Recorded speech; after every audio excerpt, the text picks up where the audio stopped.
Hello, welcome to Cinema Savvy, and welcome to a brand new series that we're starting on the channel.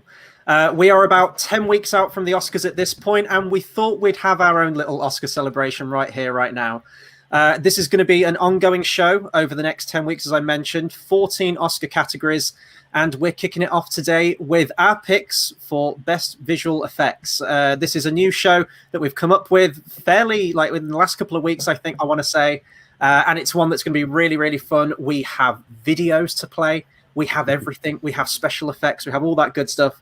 And as I mentioned earlier, well, if you saw our social media, and I'll be handing over to the socials in just a second, this is kind of our own personal little Oscar celebration thing. It's all in good fun. So we're not all getting dressed up for this thing. It's just us. We're here as always.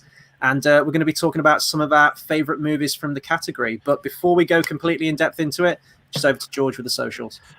Absolutely, guys. So, as Chris said already, we posted some of this on social media. We've not revealed any of our nominations at this moment in time. The whole thing is a surprise. We've got a really nice colour set going on as well. If you can notice, colours look a bit different on the channel. So, what we want to say is don't follow us for our colours. Follow us for the content we do. And if you want to find out what the content's going to be, you want to get us on our social medias, which is Facebook at Cinema Savvy, Twitter at Cinema_Savvy. We are back on Letterboxd, which is letterboxd.com/Cinema Savvy. And we have a TeePublic link in the description below.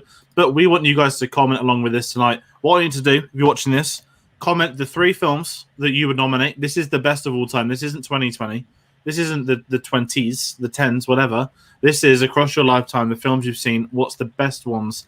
So nominate your 3 in the comments. We'll read them all out. And then when we do our winners, you do your winners too. And that'll be a really neat thing to get you guys involved at home. So do comment. And if you're not watching it live, you're going to be watching it later on demand. Still comment them. We've replied to all the comments, so be sure to do that. It just brings stuff up. And as I said, if you do enjoy this, if you think this is a nice series, something a bit different, then of course, hit that subscribe button, get the notifications on. We've got so much content coming your way, which we're pretty deep into recording to, deep on planning other stuff. It's going to be an insane year, a lot of insane things happening, so be sure to follow us for that.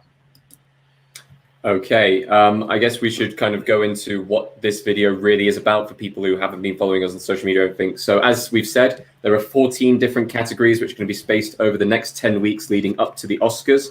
We have 3 nominees each and 1 overall winner, which we believe is our favorite pick or the best pick of that particular category. This kind of started as we should do a best films of all time list, and it kind of went, well, very difficult to put a single film into one category. So we decided to do loads of awards instead. And we love doing kind of awards-based things. We always do loads of stuff in the lead up to the Oscars anyway. So this is just an extra bit of fun to fill in the time. And we love to see your opinions as well. So please send in those comments. And yeah, I guess we're going to go into it in a second. We have videos of our nominees and everything like that. So I believe we are starting with Chris. Absolutely. And the last thing I want to add as well is that these can be from any films. These don't necessarily have to be films that have been nominated for an Academy Award in whichever category it happens to be, or whether they won a category. Obviously, you might see some in there just because the visual effects are naturally that good that we're picking. So, yeah. And we're trying to keep the picks as diverse as possible. Not intentionally, but I think that's like an unspoken rule that we've all got. So without further ado, let's bring up the first video. So kicking off with my nominations right here.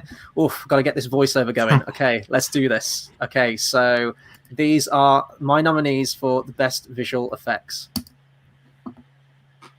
Okay, so first up we have The Lord of the Rings, The Two Towers. This completely revolutionized motion capture technology as well as crowd simulations for the battle scenes, and really made the industry what it is today with digital technology. I have 1977 Star Wars. Yes, it does keep getting special editions all the time, but even back in the day, it blew everyone away. ILM was founded from this film to handle the visual workload, and you had the Steadicam as well to get some of the trench scenes and the spaceship scenes. And Terminator 2 Judgment Day. Morphing technology. Once again, ILM, they do wonderful things there. And I mean, look at this right here. Even to this day, it's amazing they pulled this off in 1991. Incredible film, brilliant visual effects.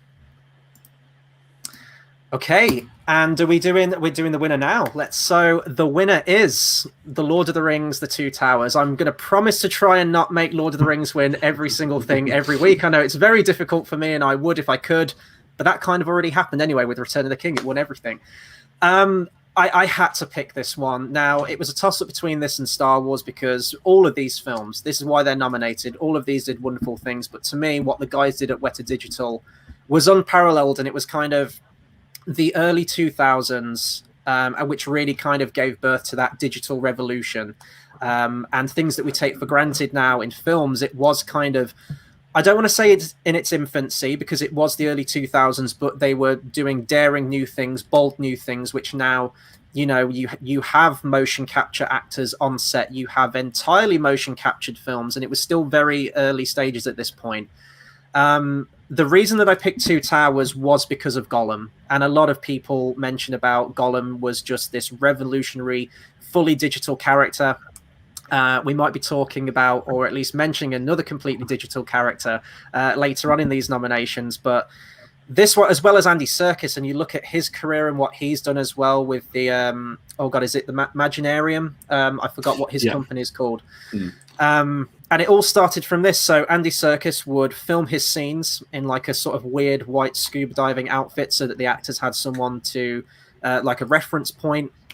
And then after they'd filmed everything, he would go into a studio on his own with the motion capture suit on.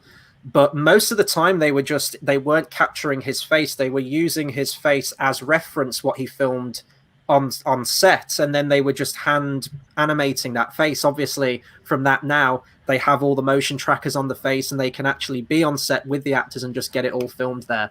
So it revolutionized that. But also the battle scenes. Helm's Deep, arguably one of the best on-screen battle scenes we've ever seen and probably will ever see. They created a piece of software, which I guess is sort of like a video game software. It's called Massive, where it allows you to create all of like huge crowd shots and have them all be individually, like through an AI and through an algorithm, they sort of react realistically. You can have them all, you know, kill animations, or it's kind of like those Total War games or Age of Empires or the RTS games that you'll play on PC, where you just sort of like highlight all your troops and tell them to do a given thing, and the computer just plays it out for you. They revolutionize it through that, and not just that as well, but the practical effects. It is visual effects. There's so many visuals in this film, from, you know, like the costumes, the makeup, but the miniatures, the bigatures, everything that they utilize with the CGI. Even to this day, the film looks absolutely second to none, especially with the 4K that's come out as well. It blew me away then, and I still watch those films now, especially this one, and I still wonder how the hell they did what they did all the way back in 2002. So my pick for best visual effects winner is Lord of the Rings: Two Towers. So we haven't planned this. Are we going to talk about Chris's? Because there's absolutely no issue with that. Andy Serkis is extraordinary, to put it lightly, without maybe predicting some other awards that might pop up tonight. This is going to be amazing, actually. We've not picked many across the series, and this is sort of behind-the-scenes thing, but Tate doesn't know our picks. I've got the master spreadsheet, and Chris got a glimpse of it, politely put, so we've probably forgotten some stuff. But this is what's amazing, is that I don't think any of us have the picks we all assumed we'd each have, and I think that's something really interesting about this. And I wouldn't even say Lord of the Rings was predictable for Chris. I know people really. I mean, no, genuinely for this one. Genuinely for this one, no, I didn't think it would be Lord of the Rings, but you can't go wrong. You bring in the motion capture stuff, and you kind of look what it did for the industry, or what it kickstarted and helped take to the next level. Sorry, not kickstart. It became Gollum is the one. Yeah, I mean, this isn't really a kind of a pre-spoiler or anything like that, but there may be another Lord of the Rings pick at some point tonight that comes in. Just the films altogether as a whole. I know we had an argument about this amongst our group on whether we were allowing the individual Lord of the Rings films or the entirety of the Lord of the Rings as one. But what they were able to do with their visual effects across all three films was absolutely phenomenal and groundbreaking in every single way. Fully deserved every single award that it won across every category that it rampaged through all of the awards with. But Gollum is one of the most iconic characters of all time. And to think that it was a visual effect character, it was a character that was done through this motion capture, done through the phenomenal performance of Andy Serkis, it just kind of shows like how good these films were put together. Yeah, he just feels so real. And I think that's the big thing, like Peter Jackson was taking a big gamble, having a completely digital character and just, having Andy Serkis on set in a ridiculous costume, just going, believe me, guys, in a few years' time, this will look good, trust me. And thankfully it did, and people can see past the effect and see that character of Gollum, and that's through the digital team that put it together, as well as Andy Serkis's performance as well, and just getting him invested in that industry now, and that's kind of his baby now with motion capture. And I'm sure, who knows, in like 10 years' time, maybe it'll advance even further, and we'll get some really impressive stuff. Maybe with Avatar 2, 3, 4, 5, 6, 7, and 8. Who knows? But yeah, that's my pick anyway. Definitely. So the next one is going to be my trio. So my nominations for Best Visual Effects are as follows. Of course, we have episode 1. The motion capture debate will continue, but the creation of Jar Jar Binks, the very first completely fully motion captured animated character, is extraordinary, and also the fact that the pod race is visually one of the best sequences in cinema history for myself. Following that up with a film that's completely beautiful in every way. Look at that shot. Tron Legacy, bar the de-aging stuff, which is maybe a slate. This is one of the best looking films in history by a country mile. But then we've got War for the Planet of the Apes, the evolution. We've spoken about Andy Serkis himself. The way that you have the environments, the landscapes, it's truly one of the greatest feats in cinema. And it's, as a cap off to the trilogy, it pushed the boundaries every single one. So, that being said, my winner is War for the Planet of the Apes. And let's go straight back to Andy Serkis, shall we, Chris? Because I almost thought I liked him. The reason I've gone for War is because I remember sat down at the cinema watching Rise, and I was like, this is extraordinary. This man should have had an Oscar nomination for this film.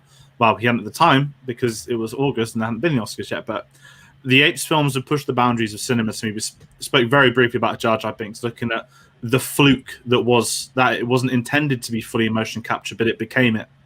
Then you have Gollum that takes motion capture to the next level. And to me, you didn't get anything close until the Apes trilogy started. Gollum was everyone gets compared to Gollum, and the only person that can defeat Gollum is Gollum, which is Andy Serkis. Caesar is without a doubt one of the best characters. The fact that a computer-generated image became a lead character in a trilogy where pretty much every other supporting character by the odd human was also a computer-generated image. What they were able to do in that film, by the time you get to the third one, the quality of the motion capture, the quality of the CGI is so high, they're able to start going on locations. The fact they could have the motion capture suits on locations, on horses, in forests, and it looks even better than it had in the past is extraordinary. To me, nothing can come close to that. The fact that in that film they're able to start integrating snow environments. Yes, you can have wet fur, you can have some, but having snow settle on them and put bits of it melt and some of it not, and it to build up, or how they play in that environment. I remember watching that at the cinema and thinking, I don't understand how it can get better than what it already has done, because it's at such an elitist bar now of those visual effects. And again, why am I putting it as the best one tonight? Not just because it was robbed of an Oscar, the whole trilogy was. The performances, the fact that you had 3 outstanding films and all of it came down to those visual effects. If the visual effects didn't work, the films could not work. They were so over-reliant in them. And Weta, who also obviously did Lord of the Rings, they were able to once again push the boundaries and take it to the next level. So that's what one of the key reasons is, the performance. And then you go into it, that sort of every ape has almost a million pieces of fur. They're not costumes. They're not people knitting them. That's people doing that on a computer. And as that shot showed, there are hundreds of them. There are tracking shots, there are technical shots, there are action shots. It can only be one character anymore. They're able to take that to the next level and to bring in the performance through the CGI. The fact that you could sort of emote with those characters when Caesar was dying, spoiler alert, people were crying. I cried a hell of a lot during that song, and everything came into place perfectly, not just for that trilogy, but for that final one to be the final hurrah of what that technology did to me. Nothing can come close to War for Planet of the Apes.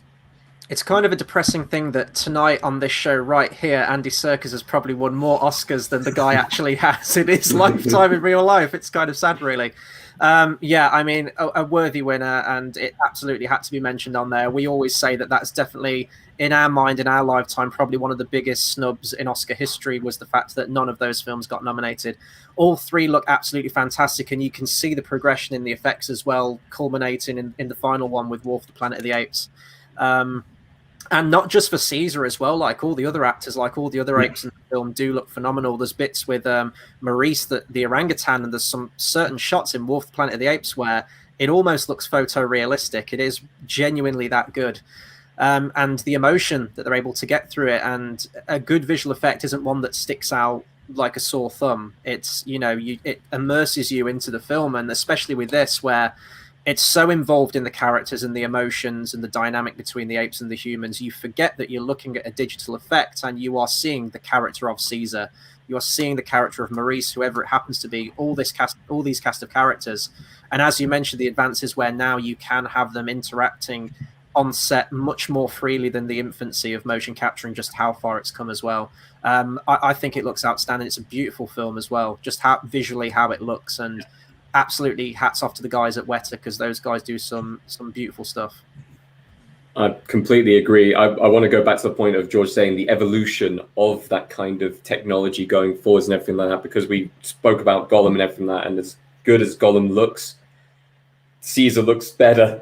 I have to say it, like with the fur, the skin, just the emotion that you have now in the faces of the actors, whether it is Andy Serkis or any of the other people within his crew, it's come so far. And this film being the culmination of all of that, it's absolutely phenomenal. And I mean, I'm not kind of following what Andy Serkis is doing next or what his company is doing next as far as kind of the visual effects is concerned, and what his next film project is going to be as far as that's concerned. But I'm sure that if we were talking about this in 5 years' time, the next project will probably be nominated in here as well, or possible a winner. And that's kind of a testament to how much Andy Serkis has brought to kind of the visual effects world just through his acting.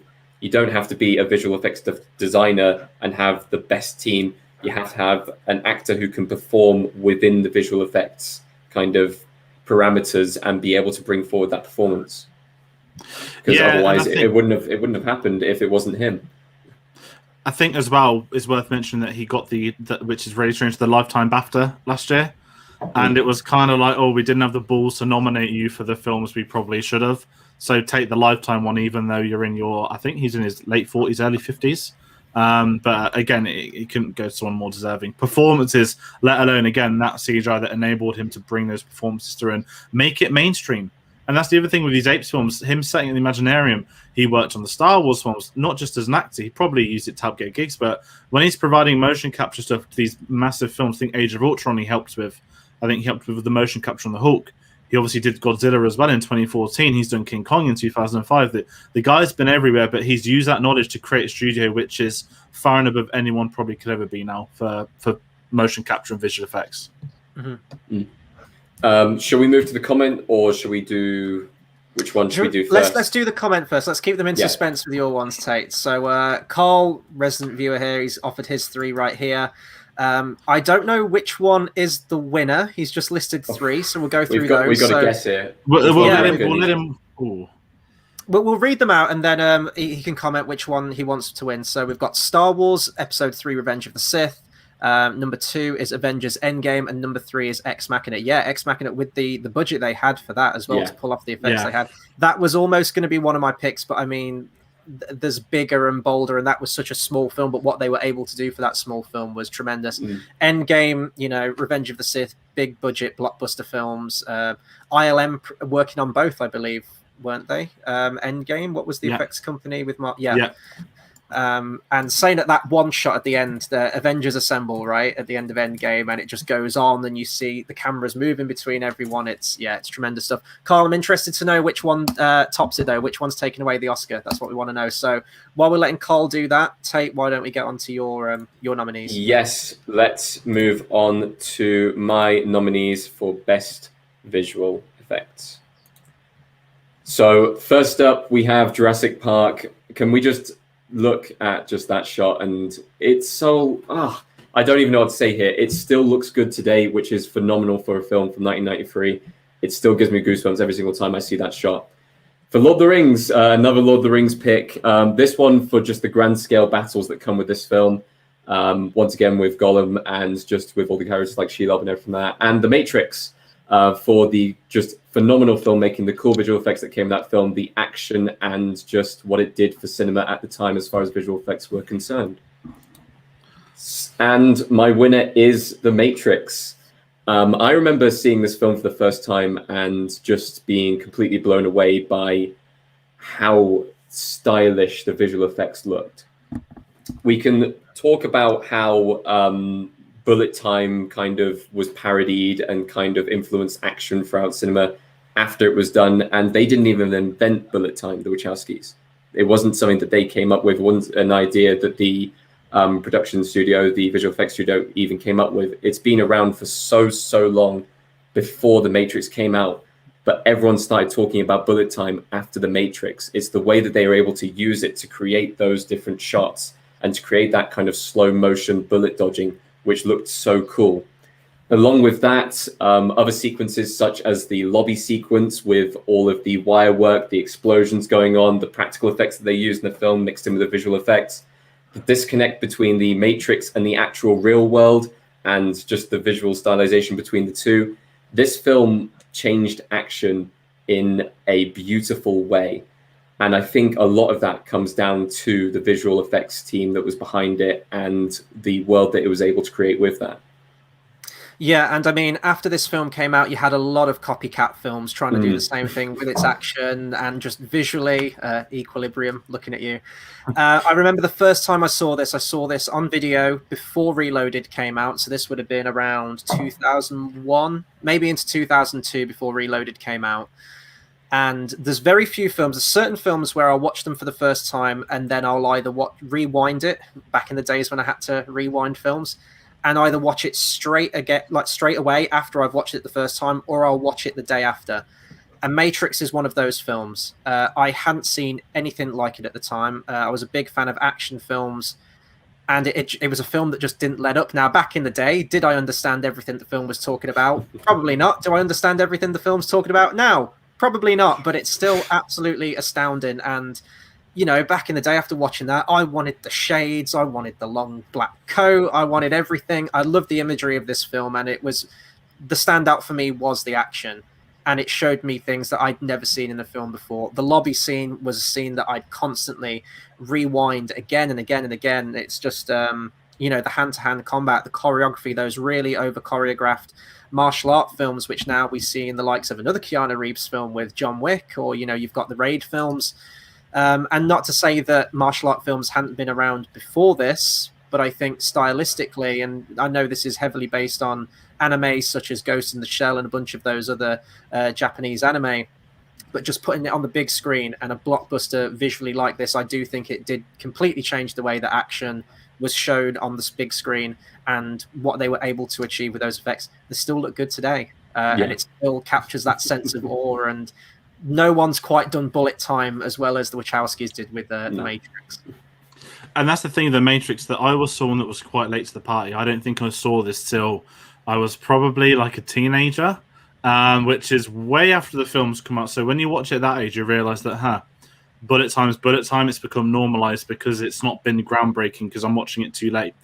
And I remember when I was studying, I went to basically we did pretty much our own project on CGI, and we looked into bullet time. There's like chronophotography, which dates back to the 1800s. And when you see the evolution of it, it's such a simple premise, but why hadn't anyone done it good? And that's where the difference is with some of these picks, is that they're taking something that maybe anyone could do if they wanted to do it, but to apply it to an action film, done in a way that nobody has done or tried to do, the creation of the fact there's a second world, that basically not is a visual effect, but it's so clearly not planet Earth. It's not a carbon copy. It's not a multiverse.